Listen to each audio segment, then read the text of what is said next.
मुहैया करवा के, तो एडमिनिस्ट्रेशन से कुछ नहीं चाहिए, ये हम ले लेंगे, ये हम लेकर ही रहेंगे। टैलेंट को कैसे अनलीश किया जाता है। मैं डुसलडॉर्फ शहर में मेरा ऑफिस था, वहां पर बहुत ज्यादा जापानी पॉपुलेशन थी। तो एक दिन सुबह निकला तो देखा लाखों बच्चे सड़क के कोने पर बैठकर फर्श पे, जमीन पर चौक से पेंटिंग्स बना रहे हैं।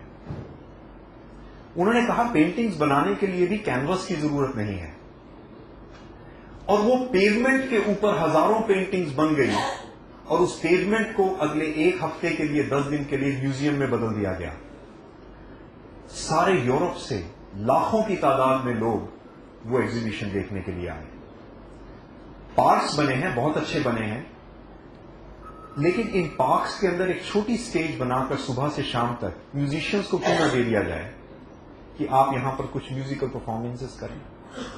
हम जब बच्चे थे, रात को ट्रक आते थे जिसके ऊपर स्क्रीन लगाकर, प्रोजेक्टर लगाकर फिल्में दिखाई जाती थी।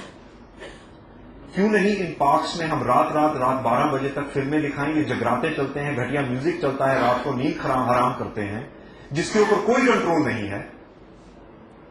हर पार्क्स में अच्छी फिल्में क्यों न दिखाई जाएं। रात को शहर स्ट्रीट साइंस की कितनी अगलीनेस है। आर्टिस्ट्स को ये कंट्रोल दें, एडमिनिस्ट्रेशन को नहीं, म्यूनिसिपल काउंसिल को नहीं, कि आर्टिस्ट्स ये तय करें कि स्ट्रीट्स के साइन कैसे होंगे, कि किस सेक्टर में किस कलर को ज्यादा बढ़ावा दिया जाएगा। आर्टिस्ट्स की कमिटीज बनाएं जो ये निर्णय करें कि ये सिटी ब्यूटीफुल, किसका सिटी ब्यूटीफुल होगा, बाबू लोगों का या आर्टिस्ट ये निर्णय करेंगे।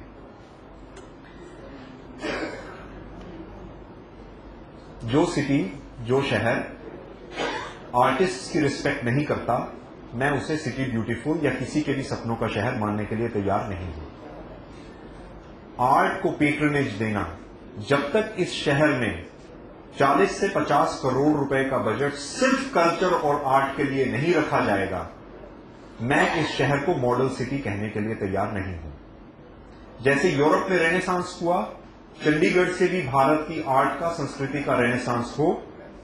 अमेरिका में पेट्रन्स ऑफ आर्ट्स ने शहरों को बढ़ाया, रशिया में कलेक्टर्स हैं। यहां के जैसे आपने पेंटर्स का बताया कि घर में पेंटिंग रखने की जगह नहीं है, लेकिन थोड़ा सा बढ़ावा आर्ट को मिल जाए तो ये चंडीगढ़ आर्ट सिटी बन सकता है। इस शहर में जो अगलीनेस आ गई है, इसे खत्म किया जाए। ये अगली बिल बोर्ड्स, अगली मोबाइल फोन्स के स्टिकर्स, रियल एस्टेट के स्टिकर्स, सड़े हुए साइन पोस्ट्स, इन सबको हटाया जाए। चंडीगढ़ की एक बार जमा के 1 महीना सफाई की जाए। मैं भी झाड़ू उठाकर लगूंगा, सफाई करूंगा। कितने लोग हैं हम चंडीगढ़ में, एक बार इसको साफ कर दें और उसके बाद नए सिरे से इसकी सुंदरता शुरू करें, जिसको आर्टिस्ट कंट्रोल करें, तब ये सिटी ब्यूटीफुल होगा। Bureaucracy is not beauty. मैं बाबू लोगों में, ब्यूरोक्रेसी में विश्वास नहीं रखता हूं। They can not make the policy, the artist should make the policy. The control of art and culture should be given in the hands of artists, not in the hands of babus. So as I say, बात ये नहीं है पंडित नेहरू का क्या vision था, ला कॉर्बुज़िए का क्या vision था। सवाल आज ये है कि राजनीति में और सत्ता में वो लोग आए जो आपके विजन और आपके ड्रीम्स को समझें, और जिनका कुछ अपना विजन हो जो वो लेकर आगे सत्ता में जाए।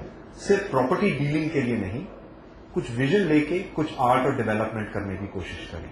मेरे कुछ छोटे छोटे विजन हैं कि रात के समय सिर्फ दारू पी के लोग तेज गाड़ी चलाने वाले दिखते हैं। चंडीगढ़ में रात को कुछ हवा सा लगता है, कुछ डर सा लगता है, एक अंधेरा सा आ गया है चंडीगढ़ में, क्योंकि थिएटर नहीं है, आर्ट नहीं है, कहीं परफॉर्मेंसेज नहीं हो रही हैं, कोने कोने पे नुक्कड़ नाटक नहीं चल रहे हैं, गीत नहीं हो रहा है, संगीत नहीं हो रहा है। अगर चंडीगढ़ को सही में कल्चरल सिटी बना दिया जाए तो इस चंडीगढ़ में खुशी आ जाएगी। चंडीगढ़ में कुछ उदासी सी है, इसे खुश शहर बनाना होगा। सिर्फ अमीर शहर बनाने से फायदा नहीं है। Streets of art and food, late night culture line, socialisation की। फ्राइडे सैटरडे को रोज रात तक नाटक चले, रात तक आर्टिस्टिक परफॉर्मेंसेज हों। और जो मैंने कुछ और बात कही, और एक, अगर कला का विकास, साहित्यिक और संस्कारों का विकास करना है, वैसे तो हमारी आर्टिस्टिक लोगों की बुरी रेपुटेशन है कि सारे पी के काम करते हैं, सच्चाई नहीं है। चंडीगढ़ में शराब के ऊपर कुछ कर्ब लाने होंगे, क्योंकि ये ड्रग्स की और अल्कोहल की कल्चर आ गई है कि हर 10 कदम पे शराब की दुकान ठेका खुला है। सुबह 6 बजे आपको दूध नहीं मिलेगा, शराब की दुकान खुली होगी। इस कल्चर को खत्म करना होगा, क्योंकि बच्चों की जो एनर्जी है, जो उनकी क्रिएटिविटी है, वो अगर आर्ट और कल्चर में नहीं लगेगी तो वो शराब ही पिएंगे। उनका भी कसूर नहीं है। अगर आप उनको ये कहें कि आप रात को 12 बजे तक यहां पर बैठकर रिहर्सल कर सकते हैं और यहां पे आपको कुछ खाना भी मिलेगा, वो क्यों ड्रग्स लेंगे भाई? ऐसा कोई शहर नहीं है दुनिया में जहां पर आर्टिस्टिक प्रोग्रेस हो रही हो और लोगों को इतना नशे का और ड्रग्स का शौक हो। इस बात से खत्म करूंगा, मेरे पास बहुत साधन है, समाधान है। I am a very resourceful person. लोग कहते हैं एक पॉलिटिशियन क्या करेगा, मैं कहता हूं एक नेल्सन मंडेला ही थे। एक ला चलो वाला देश है ये तो।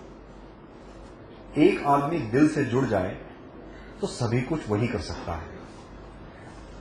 मैं चंडीगढ़ में कल्चर के लिए 3 चीजें करूंगा और जी जान से जुट जाऊंगा। एमपी फंड जो है सिर्फ 2 करोड़ का है, 2 करोड़ कुछ लाख का। कम से कम 25% मैं ऑलरेडी वायदा कर चुका हूं, वो दूंगा स्पोर्ट्स को, और 25% और वायदा कर रहा हूं, दूंगा कल्चर और आर्ट्स को। कम से कम 25%। लेकिन उस 25% से कुछ नहीं होगा। मैं एनआरआई से, कॉरपोरेशन से और नॉन गवर्नमेंट रिसोर्सेज से यहां पर इतने रिसोर्सेज मुहैया करवा दूंगा कि चंडीगढ़ न सिर्फ भारत का बल्कि एशिया का कल्चर का क्राउन जूल बन जाए। मैंने शायद टाइम कुछ ज्यादा ले लिया, लेकिन आपने कुछ इमोशनल कर दिया और